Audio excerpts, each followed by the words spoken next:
Okay. So, good evening, good morning, good afternoon, guys. I'm joining from all over the world. Today is Sunday, 2nd of June 2024. It's 8 o'clock p.m. Indian Standard Time. Welcome to the CEG Sea Level Connect series. Today's program is the 34th program in the series. We have done one program every month continuously for the last 34 months, starting from August 15th, 2021 during COVID. And every month we had some very senior, very successful, popular CG people come to the program. Today's session, I'll come to in a second. For those who are joining the program for the first time, a few guidelines.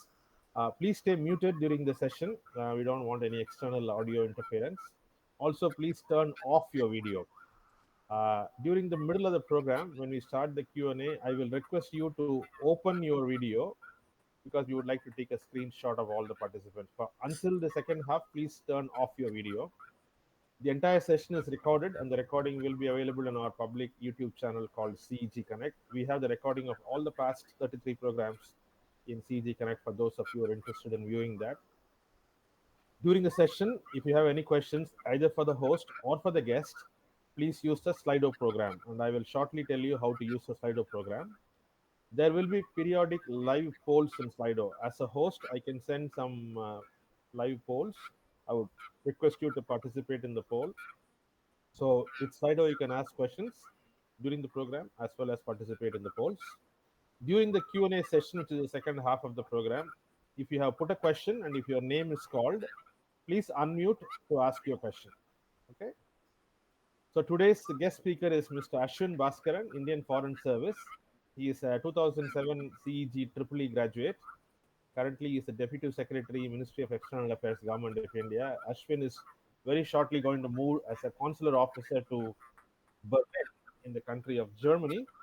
I think very shortly he'll move there. So interesting to have Indian Foreign Services speaker. He's going to talk about what does IFS people actually do and what are the opportunities and things there in that particular career. I'll be the host. Jaitesh is my co-host, but Jaitesh recently got married, so I presume he's still busy honeymooning. So I don't think he's going to join today. Partha is my technical support person. Okay. So to join, to use the Slido program, what I would like you to do is to go to any device, desktop, laptop, mobile, tablet, go to any browser and type slido.com. When you type slido.com, you get a screen which will ask for a code. The place where it is asking for the code, type in 3336213, double triple 36213. That is the code for today's program. Once you put that code in that box, you will get a screen like this, where you will have a Q&A tab and a polls tab. The Q&A tab is where you can type your question, and you go to the polls tab. You will see the polls that I am pushing, where you can answer the questions and participate. Please do participate in the poll. It's a real-time feedback for both myself as well as the guest, so we can make sure that the program meets all your expectations. So whatever questions you're putting in the poll, please respond to them. Okay. So with that, I'm going to close my session here, and then hand it over to Ashwin. Ashwin, for the next 20 to 25 minutes, what I would like you to do is to talk about your journey from the time from CEG to now. Focus on any learnings, focus on anything that you want to advise or any other guidance that you want to give for people. The audience, both now as well as in the YouTube, will be mostly alumni and students from CEG. So you can think of a broader set of audience from very young people to very senior people. But welcome to share. After about 20 to 25 minutes, I will yeah, give you a little this thing reminder. But until then, we're not going to interrupt you. Again, I said the format could be any way you want. Basically, make it like a story of your career from CEG to now, and we'll take it from there. Over to you, Ashwin. Thanks. Thank you, sir. So, uh, very good evening, everyone. I'm Ashwin. I am from 2007 batch of Triple E from Anna University. So, thanks, sir, for giving a short introduction. So, I'll take from here. So, after completing my UG from Anna University, I moved on to IIM Kozhikode, where I did my MBA for the next 2 years, 2007 to 2009.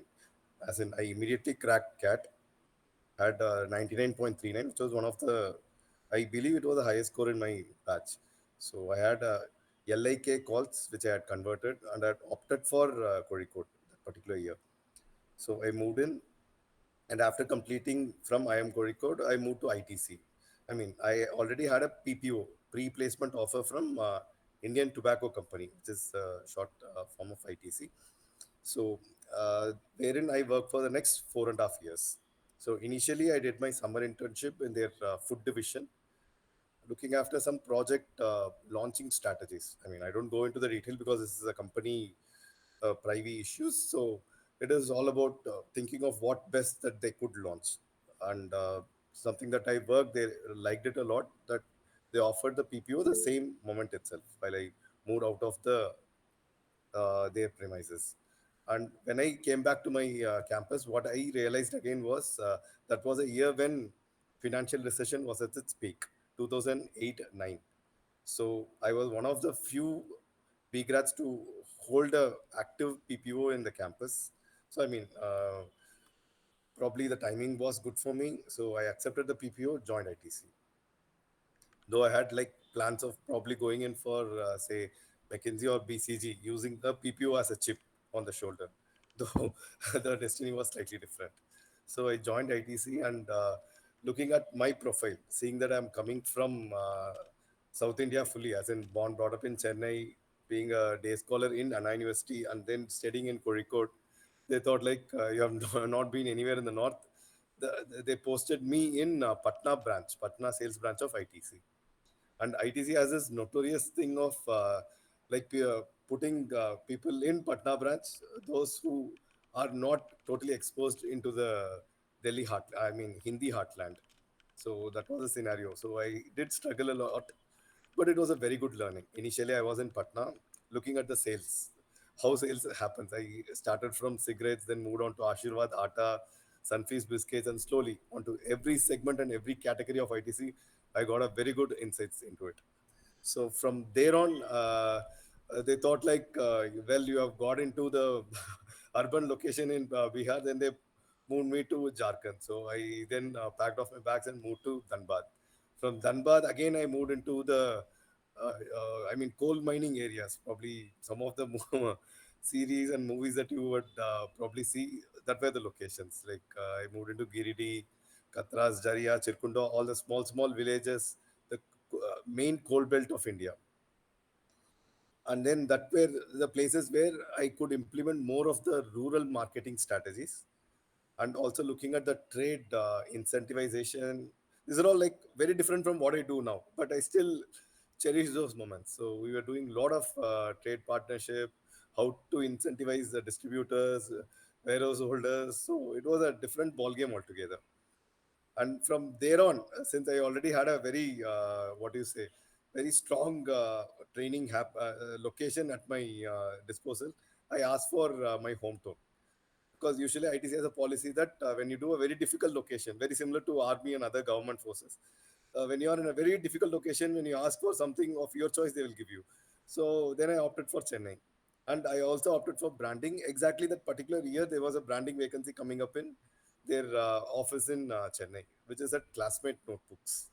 So the timing was right. Then I moved on to Classmate Notebooks, wherein I served for next 3 years, 3.5 years. So that was also again a very crucial time for ITC, because that was a time when not only ITC was becoming a market leader and it was increasing its sales, but also the category itself was becoming more branded. As in, probably during our school time, I'm talking about sometime in the late 90s, we didn't have a concept of a branded notebook industry. It is like you just go buy, probably the school will give, you go to a store, you buy it, it will be like bound, normal this thing. But the concept and the branding of notebooks itself started emerging during this period. And it was not that I was the only one, it was an entire team. Even a few years before I joined, it was in the process, and I was there, and the team was there. The next 3.5 years, we were able to consolidate it and move into new categories like geometry boxes, other sort of stationery, pens, pencils, and so many other sectors that we moved on, effectively trying to consolidate the market, because it's a huge market. I mean, still the entire stationery, I don't believe ITC has got the full cap into it, because it's a many of them are like still the category is a bit more segmented. branding needs to happen in a lot more areas. And because it's all dealing with the young kids who are aspiring to do more, where the disposable income is higher, there's the sector value is so high.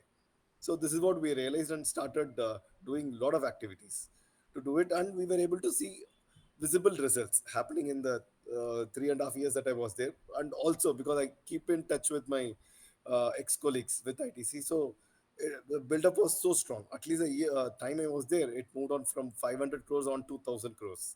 So just to give you a business perspective, so since apart from being a public servant, I also have this thing of talking about what we did in business. So that was the thing. So we, at least till the time I left the company, we clocked 1,000 crores, and now it has even moved much more stronger. And the bottom line has also consolidated and improved a lot. That's what I get to hear. And not only that, the brand is something which has got a strong resonance. Almost everyone knows it. It is not only the national number one as in the market leader, but if you look at the segment wise, each segment of India, each region of India, everywhere you go, Classmate is the number one. Probably we had some problem during the time I was there with Western segment. There also we did a lot of activities, a lot of travels happened in trying to consolidate its position. So that way, I mean, we worked a lot, and company really likes that part of what we did. So this is in short of what I did in the like 4.5 years with ITC. And yeah, probably as life goes in different areas, I took the took the lift and went on going with that. So next part was moving on to UPSC. So if you look at it, I joined Indian Foreign Service in the year 2013. So for which the examination, everything happens during the year 2012. As you know, UPSC is like a year-long process. It has got three stages. One is the preliminary, then mains, and then your interview. So the major chunk of the work happened in 2012 while I was still working with ITC full time. And not that I had any divergence of my effort or time. I could clock the entire work that ITC demanded from me, and at the same time, I did prepare what is required for UPSC. And thanks to all the support system I had one of my very good friend who was there to guide me, because I mean, his family, many of them are in public service. His own uncle is a senior IAS officer, and he himself turned out to be an IAS officer. So he was the one who kept on motivating me. Probably he saw something there, meaning that I could become a civil servant, because I don't have any family background in civil services. And I also didn't have the idea at all to appear in civil services during my engineering. Why engineering? Even during my MBA times and going forward while working, more than half of my way through with ITC, I never thought about it. But he did keep mentioning all through my stages when we were studying together in CEG, and when we were doing MBA, though in different IIMs, and when we were working in different locations, he kept on mentioning it. And he did guide me with the right places to do the groundwork while working full time. And again, my family commitments didn't allow me to quit the service and take on to a coaching institute either in Delhi or in Chennai. So that was another thing that I had to balance. So I mean, just that things happened the way I wanted. Probably I could manage it correctly. I had the right people to guide me. So these were the things that were my circumstances, that I would call it. And this is in short that what I have done so far until appearing for the UPSC. And probably rest, I believe, because it includes both the alumni of CEG and probably the students as well. There could be more questions. So this part I'll park it here, and then I'll now move on to what I did and I'm doing with the Indian Foreign Service in the last 11 years. So I joined the services in 2013. So I didn't quit ITC till the last moment. As in, I put my papers probably 2 months before I could join, and they were not really ready to relieve me because I was already working on a heavy desk. So, in fact, what happened was I was replaced by two colleagues. Two of the new recruit from B schools had to replace me. That's where I realized that it was a very heavy desk that I was working on. So they didn't relieve me till I had to join, in fact, the government services. So I had to report in New Delhi on Monday, and I left my office on Friday. I resigned on Friday. In fact, I had collected my papers, everything on a Saturday morning, I came back home. On Sunday, I stayed with my parents, and Sunday evening, I left for Delhi. So this is what I happened. And since joining foreign services in Delhi, I had worked in different locations. Happy about it. It's a fantastic service, more like a corporate, because I did have the very good knack of, say, as you could see, 4.5 years in a very good corporate setting. So I still believe that this is a similar thing that is taking me through. I joined in Delhi. We had a training session for a 1 week in Delhi, specifically for foreign servants. Then I moved on to Labasna, the institute which gives training for IAS, IPS, and foreign services. This happens in Mussoorie for the next 3 months orientation program. Post which I again came back to Delhi to a foreign service institute for another 1.5 year, close to 2 years, where I underwent a training program in Foreign Service Institute for 1 year. Then I had to undergo a desk attachment, looking after a particular desk. I can try to inculcate you what a desk means. It is more like world is divided into different segments for our ministry to handle, because ours is a foreign ministry, and for all neighboring countries there will be one desk officer who looks dedicatedly for that particular country, because the workload is too high. So thereon, though I was a trainee, my my superiors and seniors decide, I mean, had the trust in me, gave me the Sri Lanka desk initially, though I was looking at it more like a trainee. Within 3 4 months, I was tasked and given a full charge. So from 2014, end of it, I think, since September, October until July 2015, I had handled Sri Lanka desk fully in the ministry, though I was still a trainee, not confirmed into service. And that was also a crucial period where elections happened. If you remember, Rajapaksa lost and Sirisena came to power. So these were all during that period that it happened. So then on, I moved on to my first posting, which was in Spain. This was to learn the language. I had opted Spanish as my compulsory foreign language. In IFS, we have to give like one language of our choice, and also basis the ranking that it comes, which is given as our chosen language, which becomes the CFL, compulsory foreign language. I had chosen Spanish, went to Spain, served there for like close to a year as a language trainee. And again, during that period, my ambassador decided to put me in a master's degree, where it is like you go represent India in the Spanish diplomatic school as an Indian diplomat, and you undergo a 1 year master's degree. Though I do have a master's degree that has come from the Spanish university, but it is like a regular course for the Spanish diplomats, because they have to undergo this master's degree, which is 11 months abridged MA in international relations and diplomacy, which Spanish diplomats undergo. Which my ambassador in some way thought that I mean, believed in me, thinking that I'll also clear it. So he put me there. I worked along and got the degree in the next 11 months. So, in fact, this particular degree was completely in Spanish language. So it's something like you're doing a MA history in Hindi. So very similar to that, I learned the language initially for 1 year, and then you are doing a degree along with a native Spanish speaker. So this happened. I mean, thanks to all the people who had a trust in me. So that particular episode got completed, and then I got posted into the Indian Embassy in Seychelles, and this was in the year 2017. 2017 October that I moved to Seychelles, where I did a full-fledged posting for the next 4 years. Since I mean October 2017 until October 2021, I was in Seychelles. So initially, I joined as a second secretary, then became first secretary. In fact, I was there as a acting high commissioner for a short period of time, some 2 3, I believe, slightly more than 3 months. I was there. So this was a very good experience, because you go to an embassy and you are even taking the full charge. You are in charge of the entire operations there in the mission. So this particular thing happened there, thanks to probably the settings that came in, and the posting also was quite important for various reasons. There were a few important strategic reasons as well, though that's not meant for the public this thing discourse.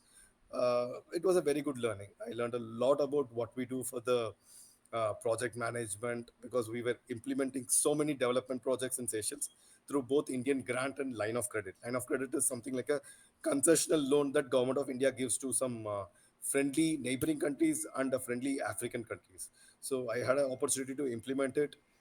and see through that the process gets over. So we were able to implement a lot of grand projects, many for the first time that happened in Seychelles, and many that happened were so expeditious that the government themselves started telling us that we were implementing faster than what they themselves do in that country, which is something that our embassy, we were so happy, our entire team, our struggle, we were able to see that there was some real I mean cherishing that happened for us. So this happened during this period, and in 2021, I left for my headquarters, which is New Delhi.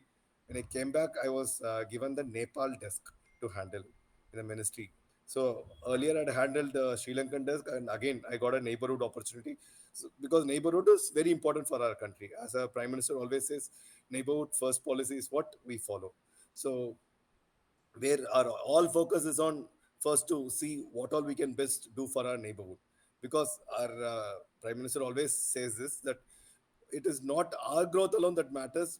Along with our growth, our neighborhood also needs to grow, for which the work that we do in our neighborhood is very important, because it cannot happen that India grows, which will always be, but our neighborhood needs to grow alongside, so that all are in same situation, so there is no different problems or issues that keeps coming in. There is no, say, like if they don't have employment opportunity, there will be a mismatch.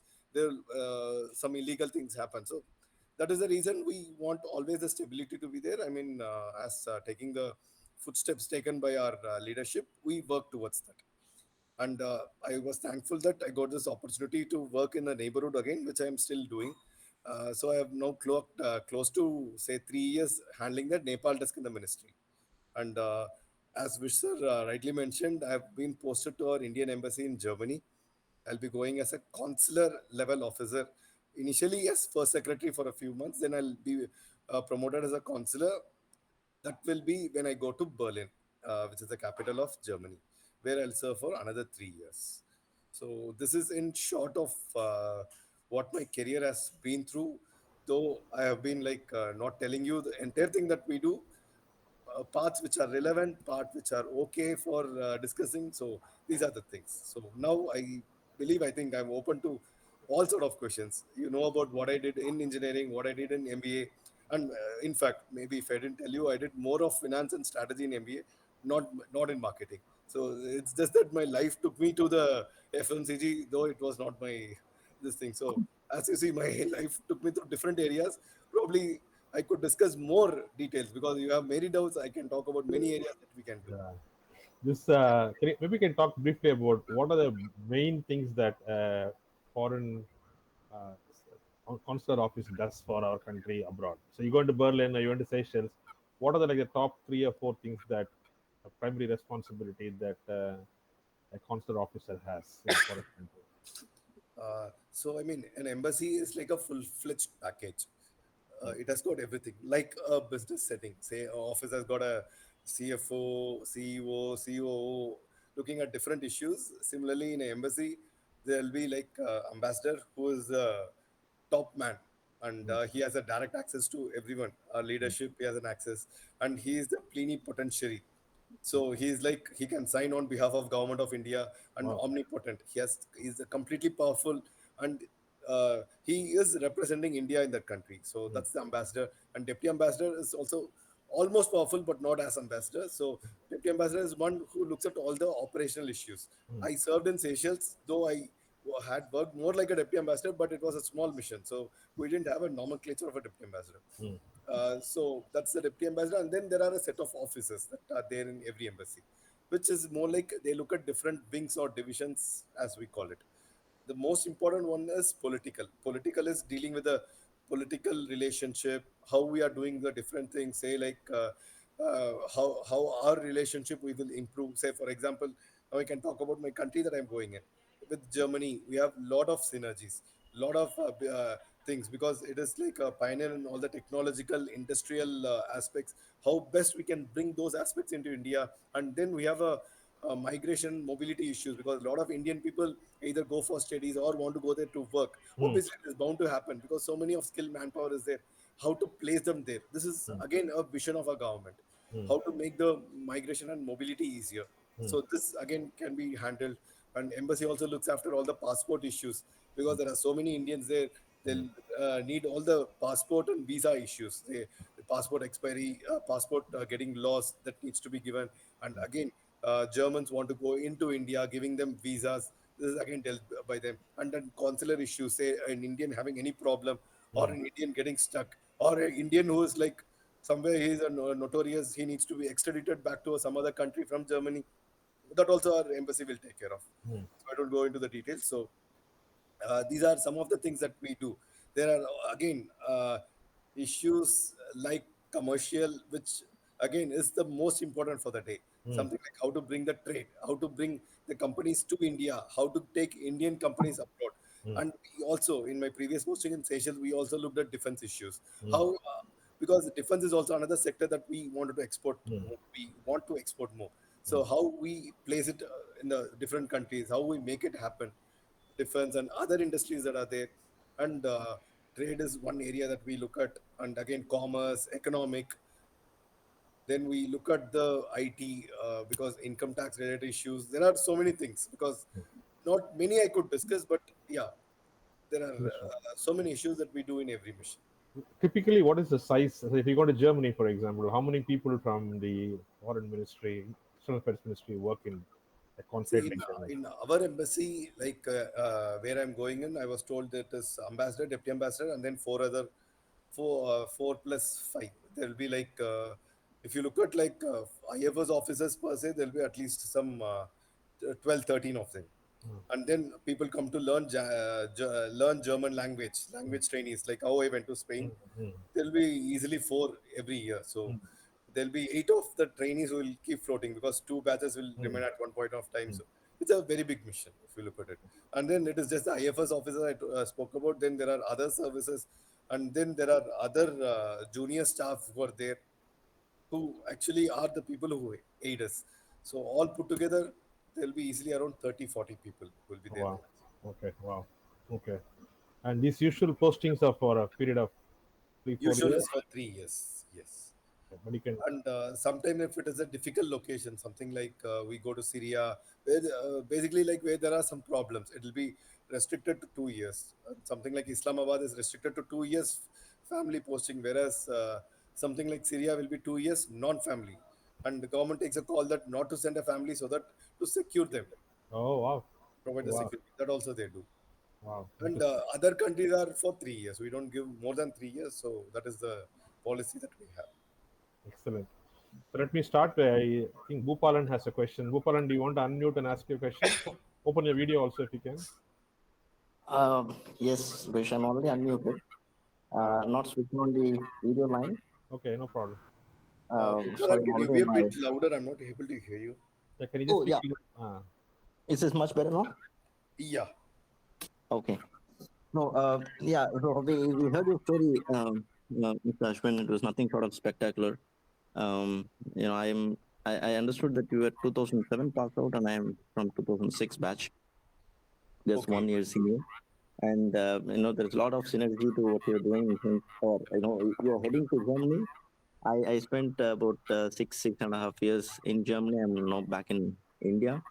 So Okay. there are two questions that I have. Hmm. Uh, one little bit on the politics side, and the other on the economic side. The first is you said the prime minister has taken an approach where he is he wants the neighborhood also to grow along with India, and there is no uh, independent growth. India alone cannot, grow. No, he's also promoting the growth of other nations. And in that context, you also mentioned you. Bhupalan, since the voice is not clear, I'll try to rephrase your question again. You're talking about our neighborhood, the growth of our neighborhood or growth of other countries. I didn't get you. yeah, I A think. growth of neighborhood. Okay, okay, got it. Huh.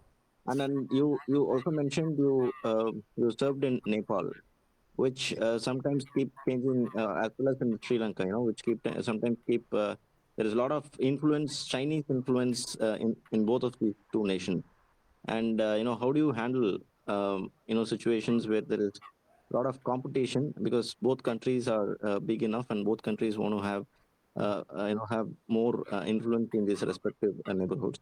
So, and China is almost coming all around, right? So they are almost they're having some ships, as we hear, in the pretext of doing scientific research, but actually spying on us all around in the Indian Ocean too.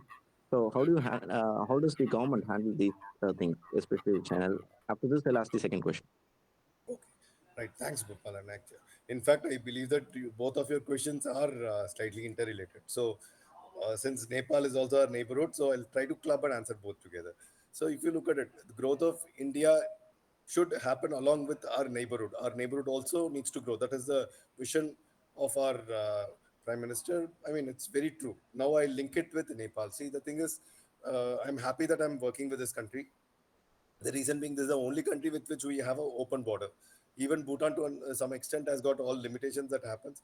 With Nepal, you have a free entry. You don't even need a passport. Just your voter ID card is sufficient. Same way with Nepalis, and there is nothing like you go, you can stay for 3 months, 9 months. You go, you stay there for like 10 years, 20 years together, there'll be no questions asked. A Nepali comes, stay here for 20 years, 30 years together, works, no questions asked. So that is the type of relationship that we have. And to address on your first question, why this is important, the reason being, like, we with all the right macro and microeconomic things that we do, obviously our growth is bound to happen. Mm, And when our growth happens, we our neighborhood also needs to grow, because we growing when our neighborhood is not growing is one thing. Like, talking specifically about our own interest, it's not in good taste. Reason being, like, then probably they want to migrate. If things are not okay, they want to migrate illegally, and if they migrate illegally, documentation is a problem. There are a myriad of issues that can keep happening. So that's the reason we want them to develop, and making them develop alongside is a very noble gesture. The reason being, when you aid them so much in their development, you keep them together. This is where I address your second question, the Chinese factor. In a country like Nepal, obviously it has got two neighbors. The other neighbor always try to do. He has got a muscle power. He has got everything. Probably economically thrice as big as India, but the soft power that we have, the cultural diplomacy that we do, in all sense, Nepali links with India more than with China. And for us, the thing is, Himalayas are the border, so people to people engagements are also slightly limited. Though they try to do more of the economic thing. If you do pure play economic, trying to push in your goods, that's not going to work, because they are a small country. They need all the trade benefits. So that's what the WTO rules also say. For a small this thing, how best they can protect their market, the tariffs that they can set, and how they can give it to you without duty, but they can't do it without duty in China. So a lot of things that we help. Not only Nepal, various of our neighbors we do help. So these are all the things that keep us close together. And even today, you go to Nepal with so many things that we have doing, but with my limited history, because I have been in the ministry for 11 years, at least I can tell you what we started doing since 2015 with the earthquake in Nepal. People are so happy because so many project developments happen, so much of employment opportunities keep happening. Though we allow them free entry to come into India, work, and then remit the money back. And in fact, Nepal's biggest remittance happened from India only. So mm, many, I mean, the numbers are still not certain, because many are in the informal sector. So we have like 45, 50 lakh people who have been registered. Nepal is working here, but there could be some estimates say it could be even 1 crore people are here in India, and some of them the Mhm. families settled here, and they don't want to go back. So, and this part also we are okay with it. The country, that is how we treat Nepal and Bhutan, giving them a special this thing, which also in a way I'm happy, because this is a special country that I'm associated with. I learn a lot here. Very good. And the IFS missions in or the consulate missions in various countries, and especially in Germany that you are going to. So how does this attache help in the so basically a startup? I'm running an organization here, and we are Okay. also looking at expanding to Germany. Having spent quite a long time in Germany, so this is also one of the ideas that I have. So in this context, how can an Indian consulate help? In setting up organizations, a lot of bureaucracy attached on both ends, and to circumvent all these things and to to establish in other countries, it's not an easy thing. So in this context, how can an Indian consulate there help us in this endeavor? Okay. See, Indian consulate or embassy do, I mean, taking up the welfare issues. So here again, I'll talk about what I did, though I don't want to go into other conflict zones, something from my own experience and learning. So I was posted in Seychelles from 2017 to 21. And Seychelles, again, though it's an African country, because I mean, they have got very limited population and also very high, I mean, per capita income, which basically comes from tourism and tuna fishing, because the country has got a huge exclusive economic zone. 1.37 million square kilometer is their exclusive economic zone, where they have their own rights on all the economic activities that can happen. And just to put it in perspective, India has got only 2.4 million square kilometer, and Wow. Seychelles has got 1.37. So now you can imagine how big a territory they have. Mm-hmm. So that's the thing that is there. So because of that, what happens?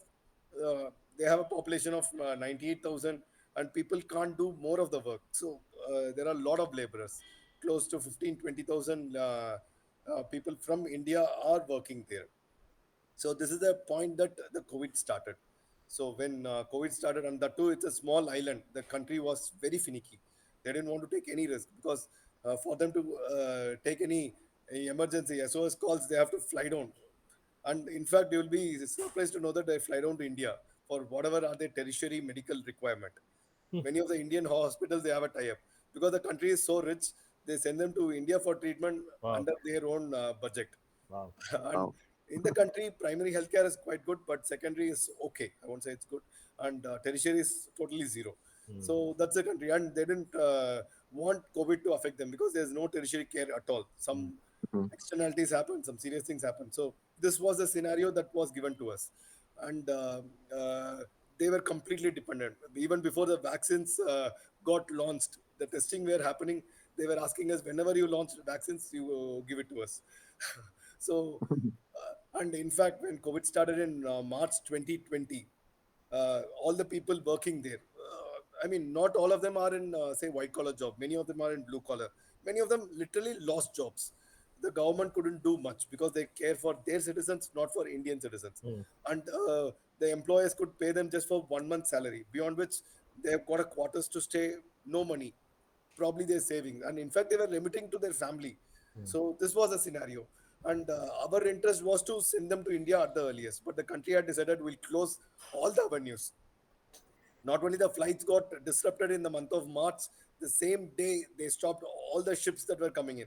Because the ships stopped coming in completely, we had no goods. It's like all the perishable goods that can come into the country, we had no access. The Mm. country was so good, because I mean, a lot of sunlight, heavy rainfall all through the year. Whatever you put will grow, but they were not growing. They became lazy with the money that was there. But this was a period that taught them to grow their own food, Mm. fruits, Mm-hmm. vegetables. We could see that they had started growing. Mm. So this was a period, but the people, almost like 4,000 Indian nationals, had lost jobs. I won't say lost jobs, because they came back. Pretty soon they came back to the country. But the point is, they had to go back. I mean, you look from, from the narrow perspective of March, April 2020. Because just like if you fast forward some 4, 5 months back, everyone came back. Mm. More people came back. But that was the time we were in a fix. We Right. had to send them. So we had this mission Vande Bharat that we launched. And Mm. even before that, we had sent a flight load of medicines to the country, because uh, they had completely no medical supplies to take care, because no ships were coming in, no medical supplies to take care of the country. So they requested India. We airlifted almost like 1.5 tons of this thing through a special Air India aircraft. We chartered it. We paid from Government of India funds. We brought it in, and within 2 months, we operated 27 aircrafts to take back all the Indian nationals. Wherein Wow. operational issues, probably my MBA operational issues came in. I could see where to put them, because we took a list of where people have to move out, which place in India, because India also had a lockdown, and they were not allowing from one district to other even the moment. So how you could place them? I was closely coordinating with each state government, and even at the DM level, district magistrate and collector level, so that once the passengers they land, how quickly they can take them through. Mm. So we operated 27 flights, and took all of these people back. And even today, the people thank us so much. Mm. So when you're talking about welfare measure, Not that we only do political work with the foreign government, sitting with them, seeing how we can improve our political relations. We step onto the shoes because the next day you have to take care of them because they every day you delay. They don't find food, they don't have money, Yeah. and it becomes a crisis. Yeah. We were able to, I mean, I'm happy to state that that point of time we operated 27 flights, and we could take all of them back into India. And quickly, I mean, within like another 6 7 months, all of them came back. So that was like phase one of COVID, and the phase two was when the vaccine was ready. And Seychelles, I would say, it was the first African country which vaccinated people, and all were Indian vaccines. The country which had a population of just 98,000, government of India airlifted and gave them 50,000 vaccines, which could immediately, I mean, inoculate 25,000 people. So you look at it, all the people who have got serious ailments, everyone we vaccinated, and more supplies did come in, and we involved Indian Navy to bring in more of the food items, medical supplies, kept on happening all through the COVID period. So this was the time that we were there. We could do it, and this is a welfare measure. I talk from my perspective of what I saw, what I did. Similarly, like you could see in the Ukraine Russian battle, though I was not involved in it, people were there on the ground. So it is not like you are taking shelter somewhere. You could be hit, you Wow. could get injured, it could be fatal. People were still on the ground trying to bring back the Indian nationals. So Wow. we worked all through it. Obviously, because we are not getting publicized like what an IAS officer or probably an IPS officer does, it's still not known. But our people, I'm proud and happy to say that they did whatever the best they could do. Wow. Difficult times. Yeah. It's amazing work. On the business side, do you offer any support to to connect businesses or something like this? Yeah, yeah, we do have trade offices in every other country. We have like a commercial representative. You go to any of the Indian embassy website, you'll have a commercial representative who deals with all both the import and export. You'll have to increase the balance of trade. So both areas we work a lot of things. We do a lot of initiatives to do it. So many of the countries would be interested in exporting to us, and many of the countries we would be interested in exporting to them. But we still try our best to export because that is where our interests are in Yeah. to every other country. I have seen in Spain, we were trying to get their technology at the same time we were trying to export to them as well. So The main question. I think a lot of people interested in this. Startups, particularly in India, are looking to expand into foreign countries to make their offering available, particularly in the area of latest AI, etc. All that people in India want to take their business, startup businesses to the rest of the certainly. world. So how could a consular officer or a embassy help people to set up offices in a foreign See, country? actually, all of the government policies, whatever we have done, which you could see on the ground, ease of doing business in India has got far better, our ranking there. And Mm, Skill Up India, Startup India, Make in India, so many of those initiatives, because every initiative comes with so much of government funding. mm, So from the fiscal funding happens, all of them are reaping the results. And there is one district, one product, wherein every district makes a product which is exported. So and again, we take the initiative of promoting them. And similarly for like startups, unicorns, whoever wants to like go into a country, you contact us, our embassy maintains a database. They will connect you with the right people there. wow, It is basically like buyer and seller. It's not literally buyer and seller. We do far more than that.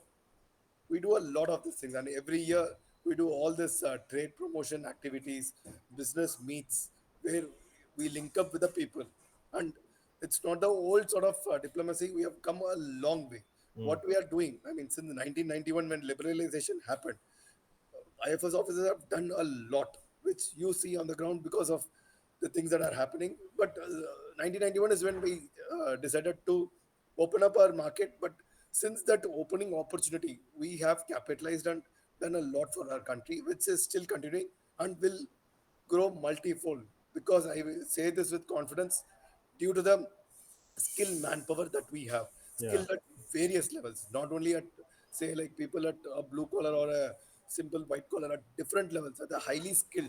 Every area we have, so we have a very strong thing to portray to the global arena. excellent. Thank you so much. Perfect. So thanks a lot, Ashwin. Can I also get your coordinates from Wish later on that Yeah, we can connect yeah. a bit more in detail? I can get you the contacts. You can reach out to Ashwin definitely. Yeah, And, Perfect. which country are you looking at? Germany. Germany. Germany. Not worry, I'll be there in another 3 months' time. You come down, we'll meet. But what you could do is go into the website, look for who is the commercial representative. So that's the person, that's the email ID you need to write to. All right. Perfect. Thank And you. certainly, when you come down to Germany, we can certainly meet for a, a dinner. Yeah. Actually, I can tell you, Bhupalan, when I went to Madrid in 2017 or 18, I didn't know Ashwin at the time. I just put out a note in my Facebook saying that I'm going to be in Spain for some time for a work, and if any CEGN is there, I would like to meet. And Ashwin reached out to me, and he took me to his house. I had a really formal Indian government dinner in his house. It was amazing, actually. He came to pick me up from the hotel and took me to his house. So Great. they clearly want to make sure that anyone who's from our country coming there is taken care of. Very impressive. I remember that when I went there, I left something in his house also. I forgot to take something from his house. I left my glasses or something in his house. Later Sir, on, they retrieved it. I don't recollect though. Please do let me know, sir. Yeah, What I is think it? I left my glasses in your house, and you came back and gave it to me next time when you came Ah, to right, India. right, right. That's right. Yeah. So, Mr. Ramakrishnan, you have a question? Yeah, actually, good evening. I'm from 74 batch. I complete 50 years today, coming out Wow, of CEG. Hearty wow. And congratulations, sir. your talk was excellent. And one question, no, now we have been working in IFS mostly the Modi's time, maybe 2014 like that. This change in the PM or change in the external affairs minister, does it have an effect on the embassy working?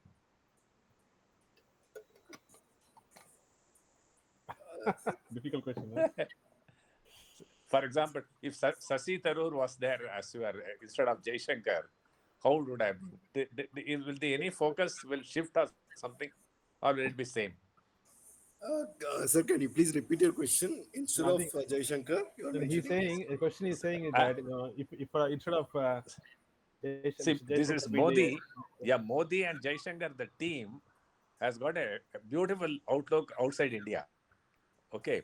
So my Yeah. thing is the same. If the another some other X and Y comes, okay, then your focus instead of 14 people in West Germany, will it become 5?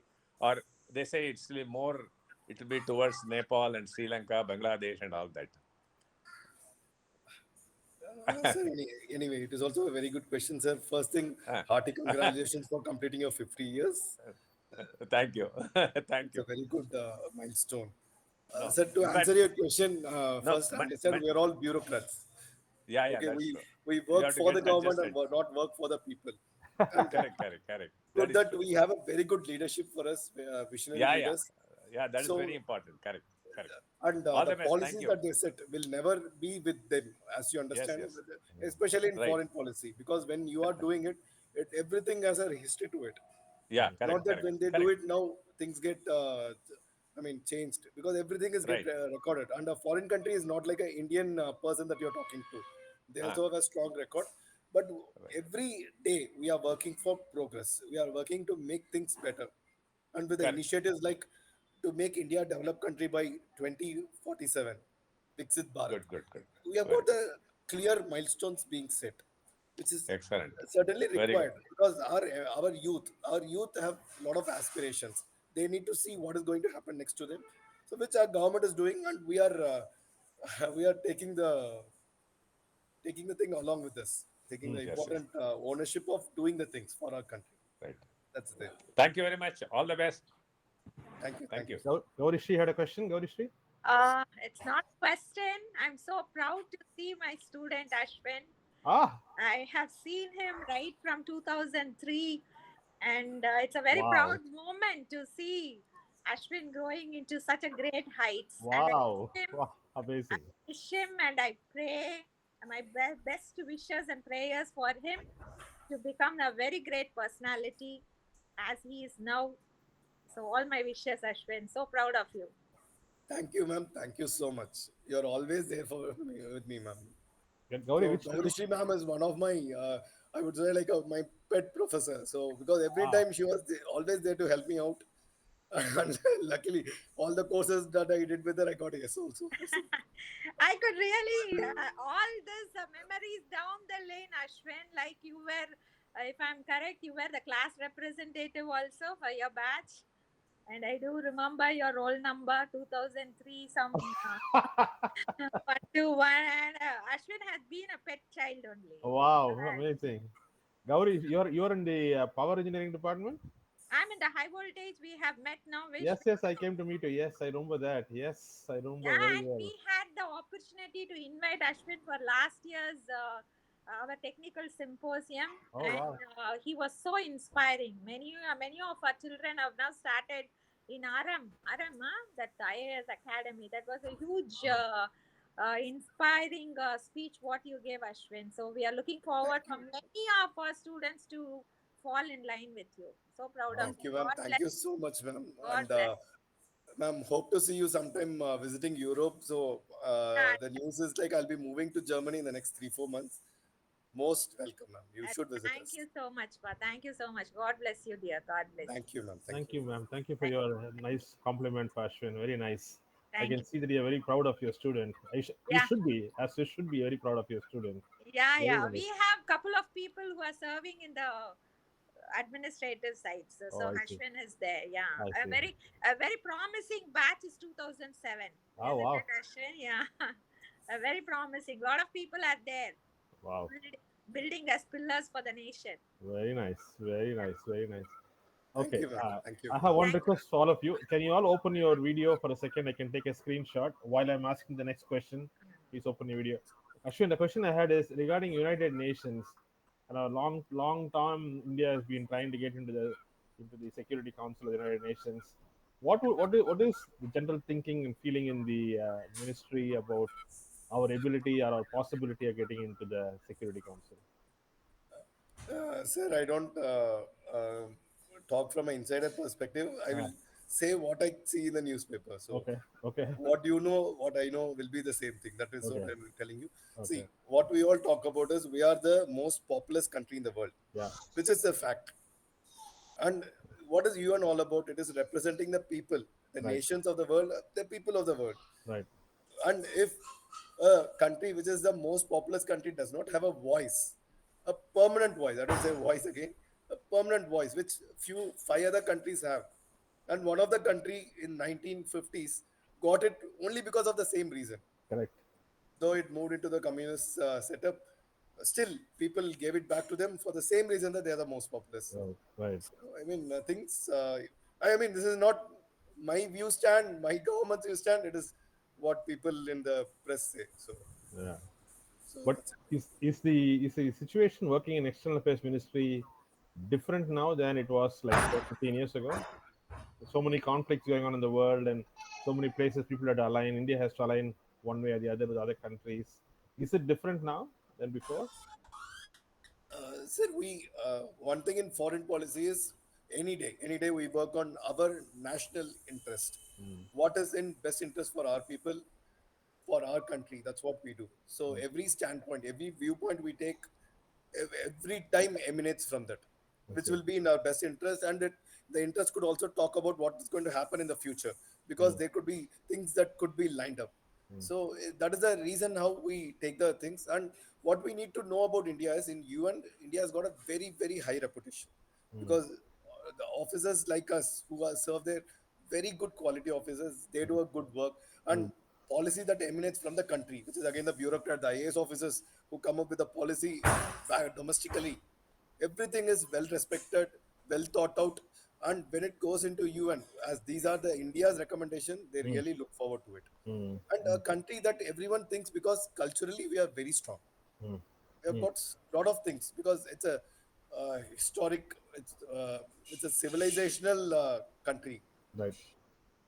So, Really well. so many things that are there to us.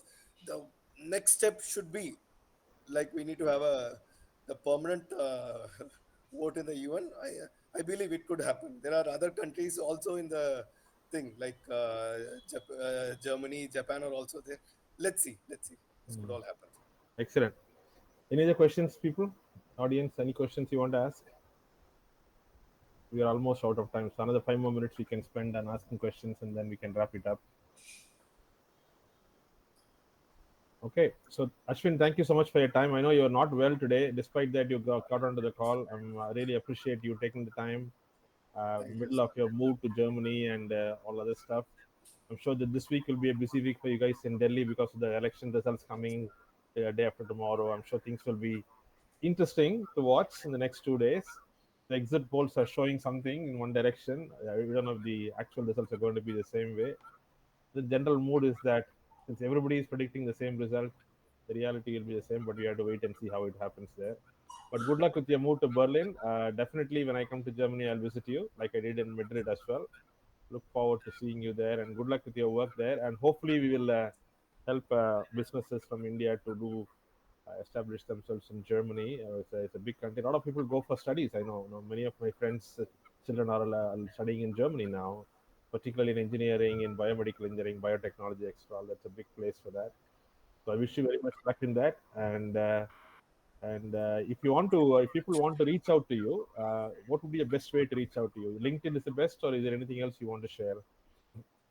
Uh, as in reach out in what sense, sir? I didn't If get it. people want to contact you, for example, Sir, I'm there on LinkedIn. They could send me a message on LinkedIn. I'll be more happy to see.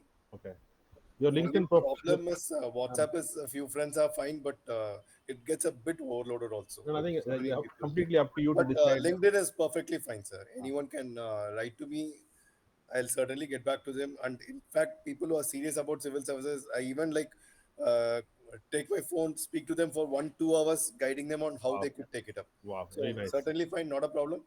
But first thing, look at what all you need to do. Yeah, Basically, I'm talking for the students or yeah, probably the young alumni who want to appear in civil services.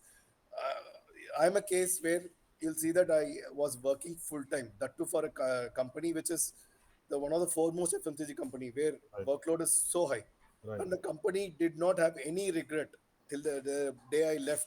In fact, as I had mentioned earlier, they replaced me with two other Wow, officers, two other colleagues from top B schools. So that excellent. was the workload that I was handling. Okay, So I mean to say, I never compromised. Only thing is, give the best wherever you are. And civil services is not a very difficult thing. You just have to maneuver your way. And many a times you will feel. I realize that this is easy for a person working full time because what right. you're doing, reading a newspaper, you just need to synthesize how I can use this information probably while writing a UPS examination Mm, or probably when I'm meeting someone, mm. how I can take this point.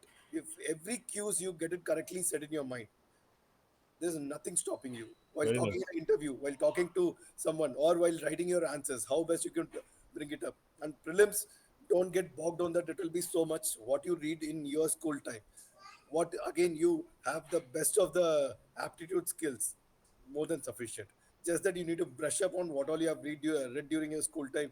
What is there's this India yearbook, there's Yojana and Kurukshetra, some of the books that government of India publishes. These are more than sufficient Mm, because understand very clearly government does not want you to go to civil service institute, pay like for whatever lakhs that are there, 8 9 lakhs that is there, mm, stay 2 3 years, waste exactly 2 3 years of your life. That's not mm, required. mm, What they want is someone who has done very good in their schooling time, mm. or even if not missed out in schooling time, or able to brush up during their school time, and whatever the career choices that they have taken with that, if they are able to progress, that is what they are want. And someone, I underline, you want to underline it, please do that. Someone who can think on the feet. Yeah, Reason being, the questions that are asked this day is all about. I can ask you anything, but how you are able to relate with the facts, how you are able to relate with the technical details that are there, and bring solutions to it. Why I am telling you this? Corona does not knock your door 3 months before and hit you. It hits correct, you. An correct, IAS officer has to take the decisions that are there. correct. And while I was posted in Seychelles, there were 4,000, 5,000 people who had to go, and I was never a ticketing agent, or I have not operated a airline ever. So suddenly I was not even calling Indian, I mean, airlines from India. I was operating the African airlines. I was calling up the Indian people, Mm, and people or the middlemen don't help. Call mm, directly the airline, and mm, you are able to. make the things match, because people don't have much financial support with them. This is again, you see, it is not a grant that happened. Mm. People have to pay money, you have to balance everything. Yeah. So everything you have to do, time was a constraint.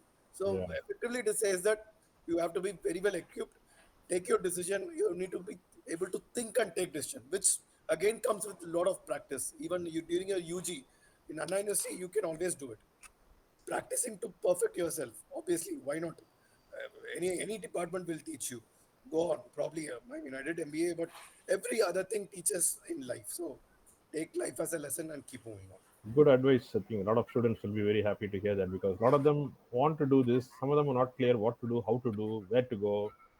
So I think we need to help people to do those things. So I'm also helping students find jobs, start businesses, do civil services. So I'll reach out to you when I get people who are talking about civil services. Maybe we can do a webinar for our students on how to prepare for civil services, etc. All that. Thank you again, Ashwin. Your LinkedIn profile is already shared with all the Right. participants as well as the invitees, so all of them will have that, so you can respond directly to them. And I'll get back to you with any further questions that I get from the audience later on. But until then, thank you again so much for spending the time on a Sunday evening. I know it's a day you want to spend with your family, but we appreciate you spending an hour with us. And good luck to you on your trip to Berlin. Thank you. Thank you, sir. Thank you. Thank you. Wish you all the best. Thank you. Thank you. Thank you so Thank you, much. guys. Thank you, all of you. Thank you.